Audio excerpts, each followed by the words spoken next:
Everyone, हमने start lecture ओबीजी nursing के जिसमें हमने 2 टॉपिक्स कर लिए थे। तो आज हम थर्ड टॉपिक कवर करेंगे जिसका नाम है वाइटल हेल्थ इंडिकेटर, जिसमें हम ये सारे टॉपिक्स जो आपके सामने मेंशन है इन सबको डिटेल में पढ़ेंगे। तो चलिए स्टार्ट करते हैं।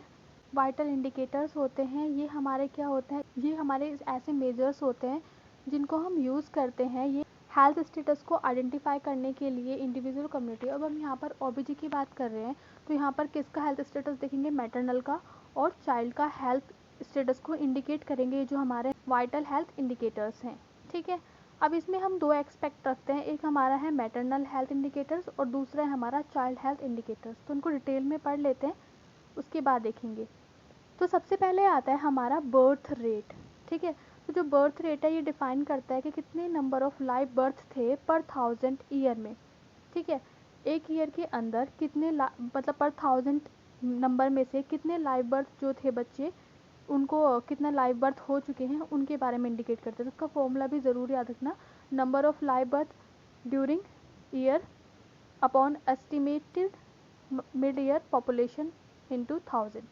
फिर नेक्स्ट हमारा आता है maternal mortality rate. Maternal mortality rate बताता है कि कितनी नंबर ऑफ फीमेल की जो है डेथ हो गई है पर 1000 लाइव बर्थ में से।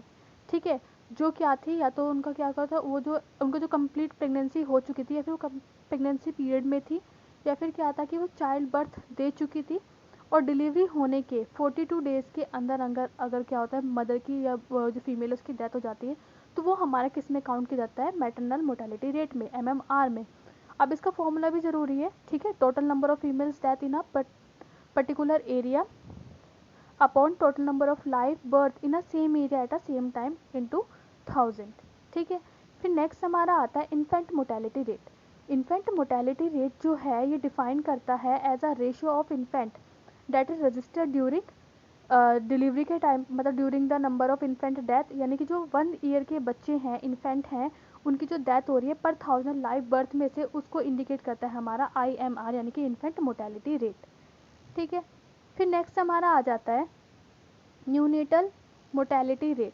न्यूनेटल मोर्टेलिटी रेट में हम देखते हैं जो न्यूनेटल है, मतलब कि जो कितना है, जो हमारा 28 डेज़ के अंदर अंदर के बच्चे हैं जो उनकी डेथ रेट को आइडेंटिफाई करने के लिए हम न्यूनेटल मोर्टेलिटी रेट देखते हैं, जिसका जो है फॉर्मूला क्या है हमारा, ये भी हमारा पर 1000, सारी चीज़ें हमारी किस में जाएगी, पर 1000 ही है।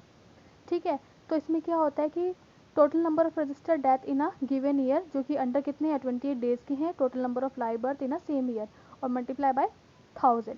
फिर नेक्स्ट हमारा आता है यहाँ पर प्रीनेटल मोर्टेलिटी रेट। प्रीनेटल का मतलब ये है कि जो बच्चे जो हैं, जो प्रीनेटल है, मतलब जिनका जो वेट है वो किससे कम है, 1000 ग्राम से कम है बर्थ के टाइम पर, उनकी जो डेथ हो गई है उनको हम बोलते हैं प्रीनेटल मोर्टेलिटी रेट। तो वो क्या किस किस को इंक्लूड करोगे, जो जैसे कि जिसके बिफोर डिलीवरी से पहले ही डेथ हो गई वो प्रीनेटल था, या फिर क्या हुआ डिलीवरी के टाइम पे हो गई, या फिर फर्स्ट वीक ऑफ डिलीवरी में ही क्या हो जाती है, उसकी डेथ हो जाती है, तो उसको आप किस में कंसिडर करोगे, प्रीनेटल मोर्टेलिटी रेट में कंसिडर करोगे। ठीक है, इसका फॉर्मूला भी है, वो भी आप अच्छे से देख लेना। ठीक है, इसमें क्या होता है कि 21 वीक ऑफ गेस्टेशन से लेकर के 7 डेज आफ्टर बर्थ तक आप इसको इंक्लूड करते हो। ठीक है, फिर आता है हमारा लास्ट में फर्टिलिटी रेट। फर्टिलिटी रेट जो है ये बताता है कि कितनी वुमेन्स जो है पर 1000 में से जो अपने रिप्रोडक्टिव एज तक पहुंची हैं, मतलब 15 से लेके 45 जो होती है वो हमारी रिप्रोडक्टिव एज होती है, तो उस एज ग्रुप की जो फीमेल्स हैं वो अभी तक लाइव हैं पर 1000 में से, तो वो होता है इसका जो फॉर्मूला है वो है number of live birth in a an area under the during the year, mild year female population at reproductive age group at same area और मल्टीप्लाई बाय 1000। तो सब में क्या है, 1000 से ही है। इसका जो रिप्रोडक्टिव एज ग्रुप है वो 15 से 45 है। ठीक है, तो ये हो गया हमारा इसके बारे में, हमारे सारे वाइटल इंडिकेटर्स कवर हो गए। अब नेक्स्ट है हमारा maternal death audit. Maternal death audit खुद में एक बहुत बड़ा कॉन्सेप्ट वो है, तो हम इसको डिफाइन कर लेते हैं। तो जो मैटरनल डेथ ऑडिट है एक सिस्टमेटिक कॉन्फिडेंशियलिटी रिव्यू है मैटरनल डेथ रेट का, और आइडेंटिफाई करते हैं medical non medical cause to improve the quality of care. मतलब कि ये क्या करता है कि जो हमारी मैटरनल है जिनकी डेथ हो गई है, उनके पीछे क्या रीज़न था, वो मेडिकल रीज़न था या नॉन मेडिकल रीज़न था, उसको आइडेंटिफाई करते हैं और उसकी जो क्वालिटी ऑफ केयर है उसको इम्प्रूव करते हैं। एक क्या है, सिस्टमेटिक कॉन्फिडेंशियलिटी रिव्यू है। ठीक है, अब इसके अकॉर्डिंग WHO के अकॉर्डिंग उन्होंने डेफिनेशन दी है, जो मेटर्निटी डेथ है वो क्या डिफाइन करता है, डेथ ऑफ द मदर जो कि क्या है प्रेग्नेंट है या फिर क्या हो चुका है उसने डिलीवर आउट कर चुकी है वो अपने बच्चे को, और उसको कितना टाइम हो चुका है 42 डेज हो चुके हैं डिलीवरी करते हुए, ठीक है, irrespective of the duration of the site of the pregnancy and any cause related to aggravative by the pregnancy and its management. तो इसके पीछे क्या कोज है उसको आइडेंटिफाई करना कि उसकी जो डेथ हुई है वो किस वजह से हुई है, ठीक है।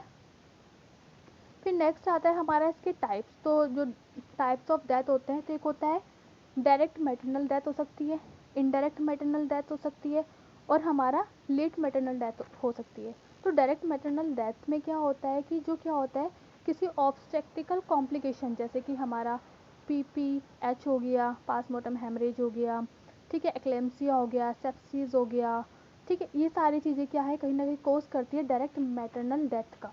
फिर नेक्स्ट आता है इनडायरेक्ट, मतलब कि जो कि डायरेक्ट जो है हमारा ऑब्स्टेट कॉम्प्लिकेशन से इंडिकेटेड लिंक नहीं है, पर कुछ और वो हो सकता है कॉजेज, जैसे कि मदर को कोई डिजीज कंडीशन थी, है ना, प्रेगनेंसी क्या थी सीवियर थी, सीवियरली प्रोग्रेस हो रही थी, एनीमिया था या फिर कार्डिक डिजीज थी, डायबिटीज़ मेलाइटस थी, मलेरिया था, TB थी, ठीक है, ये सारे भी वो हो सकते हैं जो कि कॉज कर सकते हैं डेथ को। लेट मैटरनल डेथ का मतलब ये है कि जो डेथ जो है कब हो रही है, जब उसने बेबी को डिलीवर आउट कर दिया है 1 year after termination of pregnancy, ठीक है, या फिर टर्मिनेट करने के बाद प्रेगनेंसी के 1 ईयर के बाद क्या हो रही है, यानी कि 42 डेज से लेकर के 1 ईयर तक टर्मिनेशन प्रेगनेंसी तक अगर डेथ हो रही है तो हम उसको लेट डेथ रेट में इंक्लूड करते हैं। अब बात करते हैं types of maternal death audit. तो इसमें हमारा सबसे पहले आता है facilitated based maternal death review. इसे हम क्या करते हैं कंडक्टेड एट हॉस्पिटल लेवल। ये कहाँ पे कंडक्ट किया जाता है, हॉस्पिटल लेवल पे कंडक्ट किया जाता है, ठीक है, जिससे हम क्या करते हैं रिव्यू करते हैं, केयर रिकॉर्ड को देखते हैं, है ना, केयर रिकॉर्ड को देखेंगे, आइडेंटिफाई करेंगे कि हमने किस केस के लिए कौन सा मैनेजमेंट दिया तो जो इफेक्टिव नहीं रहा था हमें क्या क्या चेंज करने की ज़रूरत है। क्योंकि हमने पहले ही पढ़ लिया था कि जो हमारा मैटरनल डेथ ऑडिट है वो क्या है, एक सिस्टमेटिक कॉन्फिडेंशियलिटी रिव्यूइंग है पेशेंट की कंडीशन को या डेथ की जो भी डेथ हुई है उसके कोज को आइडेंटिफाई करने के लिए और क्वालिटी ऑफ केयर को इम्प्रूव करने के लिए। तो पहला क्या है हमारा facility based maternal death review, तो ये हमारा कहाँ पे होता है हॉस्पिटल सेटिंग में ही कंडक्ट किया जाता है। फिर community based maternal death review, ये हम कहाँ कंडक्ट करते हैं, कम्युनिटी एरिया में कंडक्ट करते हैं। इसमें हम आइडेंटिफाई करते हैं कि कौन कौन से एरिया में जो है ज़्यादातर डिलीवरी के बाद क्या हो रही है कॉज केसेस बढ़ रहे हैं, ठीक है, इसमें हमारी आशा और ANM वर्कर्स जो है इन्वॉल्व होते ही हैं क्योंकि वो हमारी कम्युनिटी का पार्ट है, तो इस वजह से।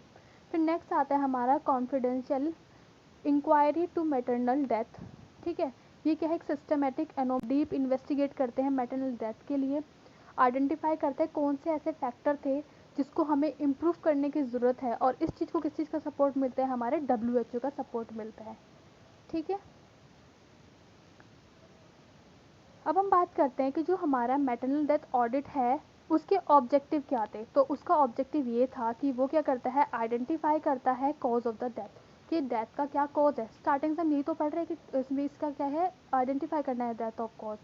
दूसरा क्या आता है कि जो भी अवॉइडेबल या फिर प्रिवेंटेबल फैक्टर्स के उनको आइडेंटिफाई करना, या फिर कोई सिस्टम हेल्थ सिस्टम में गैप तो नहीं है उसको एनालाइज करना, ठीक है, और क्वालिटी ऑफ केयर को इम्प्रूव करना, और इससे क्या होगा मैटरनल मोर्टेलिटी रेट कम होगा, और क्या होगा एक स्ट्रेंथनिंग मिलेगी डॉक्यूमेंटेशन के लिए, ठीक है। फिर आते हैं इसके प्रिंसिपल्स क्या हैं, किस चीज़ को ध्यान रखते हैं इस टाइम पे।